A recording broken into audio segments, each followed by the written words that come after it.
Graça e paz, meus amados irmãos, povo que tem acesso direto ao Pai. Abra sua Bíblia, meu irmão, no livro de Marcos, capítulo 15, versículo 25, onde a palavra de Deus diz: E era a hora terceira, e o crucificaram. E por cima dele estava escrita a sua acusação, o rei dos judeus. E crucificaram com ele 2 salteadores, um à sua direita e outro à esquerda. E cumprindo-se a escritura que diz: E com os malfeitores foi contado. E os que passavam blasfemavam dele, meneando as suas cabeças e dizendo: Ah, tu que derrubas o templo e em 3 dias o edificas, salva-te a ti mesmo e desce da cruz. E da mesma maneira também os principais dos sacerdotes com os escribas diziam uns para os outros, zombando: Salvou os outros e não pode salvar-se a si mesmo. O Cristo, o Rei de Israel, desce agora da cruz, para que o vejamos e acreditemos. Também os que com ele foram crucificados o injuriavam. E chegada a hora sexta, houve trevas sobre toda a terra até a hora nona. E a hora nona, Jesus exclamou com grande voz, dizendo: Eloi, Eloi, lama sabachthani, que traduzido é: Deus meu, por que me desamparaste? E alguns dos que ali estavam, ouvindo isto, diziam: Eis que chama por Elias. E um deles correu a embeber uma esponja em vinagre, e pondo-a numa cana, deu-lhe a beber, dizendo: Deixai, vejamos se virá Elias tirá-lo. E Jesus, dando um grande brado, expirou. E o véu do templo se rasgou em 2, de alto a baixo. E o centurião que estava defronte dele, vendo que assim, clamando, expirara, disse: Verdadeiramente, este homem era o Filho de Deus. Glórias ao nosso Deus. Louvado e exaltado seja o nosso Senhor Jesus. Meu amado irmão, minha amada irmã, que essa palavra gere libertação na tua vida, no nome de Jesus.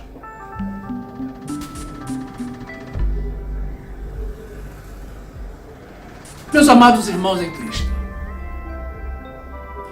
verdadeiramente, o Filho do Deus Criador foi crucificado pelos homens, pela criatura. Como se explica isso? Será que Deus nos gerou para nos rebelarmos contra Ele e o ferirmos? Observe a que ponto chegou a insanidade humana. Alguém poderia pensar que o fizeram na inocência, sem saber com quem o faziam. Mas isso não é desculpa e não justifica nada, meus irmãos. Porque o fizeram a um inocente, independentemente dele ser Deus. E depois de todos os sinais e milagres realizados por Jesus, como poderia o homem não crer na sua divindade? E o pior, meus irmãos, é que não o creem até hoje. Alguns ainda estão esperando pela primeira vinda do Messias, justamente quando ele já está retornando em sua segunda vinda. Meus amados irmãos, o véu se rasgou de alto a baixo. Mas o que isso representa para o povo de Deus? Será que foi apenas um tecido desgastado que se rompeu? Com que profundidade você interpreta esse acontecimento? O que você acha que Deus está tentando nos transmitir, meus irmãos, com esse ato sobrenatural? Memorizemos esses fatos. Jesus disse: Está consumado. Entregou o seu espírito e o véu se rasgou. Livro de João, capítulo 19, versículo 28, diz a palavra de Deus: Depois, sabendo Jesus que todas as coisas estavam terminadas, para que a escritura se cumprisse, disse: Tenho sede. Estava, pois, ali um vaso cheio de vinagre, e encheram de vinagre uma esponja, e pondo-a num isope, e chegaram à boca. E quando Jesus tomou o vinagre, disse: Está consumado. inclinando a cabeça, entregou o Espírito. Agora, meus irmãos, voltemos um pouco no tempo, até aproximadamente 1280 anos antes de Cristo, quando Deus deu a lei ao povo judeu através de Moisés. Entre tantas outras orientações, a lei continha a proibição de entrar no Santo dos Santos, que era um lugar reservado, onde somente o sumo sacerdote poderia ingressar depois de purificado para realizar a oferta ao Senhor. Livro de Êxodo, capítulo 34, versículo 1, diz a palavra de Deus. Então disse o Senhor a Moisés: lavra 2 tábuas de pedra, como as primeiras, e eu escreverei nas tábuas as mesmas palavras que estavam nas primeiras tábuas que tu quebraste. E prepara-te para amanhã, para que subas pela manhã ao monte Sinai, e ali põe-te diante de mim no cume do monte, e ninguém suba contigo, e também ninguém apareça em todo o monte, nem ovelhas, nem bois se apacentem defronte do monte. Então Moisés lavrou 2 tábuas de pedra, como as primeiras, e levantando-se pela manhã de madrugada, subiu ao monte Sinai, como o Senhor lhe tinha ordenado, e levou as 2 tábuas de pedra nas suas mãos. Meus irmãos, o Santo dos Santos era um lugar especial no tabernáculo, que depois passou a ser uma sala no templo de Salomão, onde ficava guardada a arca da aliança de Deus. Era um lugar santíssimo, onde apenas o sumo sacerdote entrava uma vez por ano para oferecer sacrifício expiatório pelos pecados. Era um lugar protegido por uma cortina de linho, e qualquer pessoa que adentrasse naquele ambiente, não sendo o sumo sacerdote, ou mesmo o sumo sacerdote em pecado, morreria instantaneamente. Era o lugar santo e mais próximo de Deus que havia no mundo. A cortina, ou véu, fazia a separação entre Deus e os homens. Livro de Levítico, capítulo 15, versículo 1, diz a palavra de Deus. E falou o Senhor a Moisés, depois da morte dos 2 filhos de Arão, que morreram quando se chegaram diante do Senhor. Disse, pois, o Senhor a Moisés: dize a Arão, teu irmão, que não entre no santuário em todo o tempo, para dentro do véu, diante do propiciatório que está sobre a arca, para que não morra, porque eu aparecerei na nuvem sobre o propiciatório. Com isto, Arão entrará no santuário, com um novilho para expiação do pecado, e um carneiro para holocausto. Meus irmãos, antes da sua morte, Jesus pronunciou: está consumado. O que significa? Está cumprido, indicando que estava cumprida a profecia a respeito dele. Estava também cumprida a lei dada anteriormente a Moisés. Quando ele entregou o seu espírito, o véu do templo se rasgou de alto a baixo, terminando com a separação que havia entre Deus e o homem. Ou seja, encerrando definitivamente com a lei mosaica. Depois de 3 dias, Jesus ressuscitou. Mas a lei de Moisés não ressuscitou com ele. Ele voltou trazendo a sua graça, que foi transmitida ao apóstolo Paulo, para ser ensinada aos gentios, aqueles que, como nós, não eram judeus. A lei de Moisés, meus irmãos, não era perfeita, e não era para ser, porque apontava para o sacrifício de Jesus, destacando os pecados das pessoas, mas não salvava ninguém. Havia necessidade de se rasgar o véu, que fazia a separação entre Deus e nós, e introduzir-se um novo pacto entre Deus e os homens. Após a sua ressurreição, Jesus assumiu o novo sacerdócio.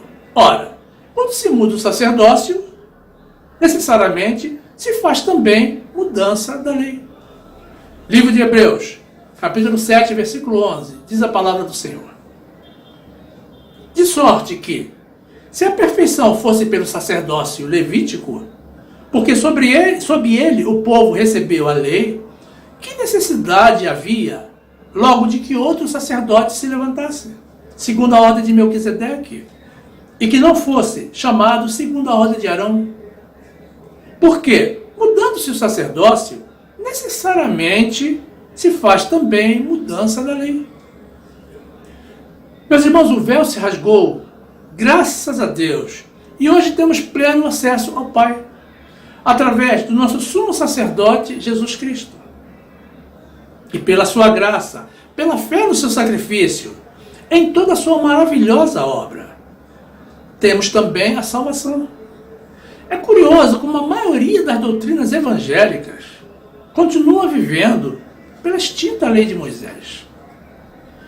O povo daquela época vivia separado de Deus, oprimido, com sacrifícios, jugo, proibições, e não tinha qualquer esperança de salvação. Vindo Jesus com a sua graça e a salvação pela fé nele, o povo insiste em permanecer vivendo pela lei mosaica, no ministério de condenação e morte, realizando os mesmos sacrifícios que não podem tirar os pecados. Da mesma forma como o povo vivia há mais de 2000 anos atrás, como se o véu ainda não tivesse se rasgado e, consequentemente, desprezando toda a obra de Jesus. Livro de Hebreus, capítulo 7, versículo 26, diz a palavra do Senhor: porque nos convinha tal sumo sacerdote, santo, inocente, imaculado, separado dos pecadores e feito mais sublime do que os céus, que não necessitasse, como os sumos sacerdotes, de oferecer cada dia sacrifícios, primeiramente por seus próprios pecados e depois pelos do povo, porque isto fez ele uma vez, oferecendo-se a si mesmo. Porque a lei constitui sumos sacerdotes a homens fracos, mas a palavra do juramento, que veio depois da lei, constitui ao Filho perfeito para sempre. Meus amados, Jesus rasgou o véu, oferecendo um sacrifício único para sempre, pelos nossos pecados. Ignorar essa realidade significa negar a Jesus. Moisés está morto, e com certeza, meus irmãos, já se encontra no seio de Abraão. Mas Jesus vive para todo sempre, está vivo. É Deus, é Rei, é nosso sumo sacerdote.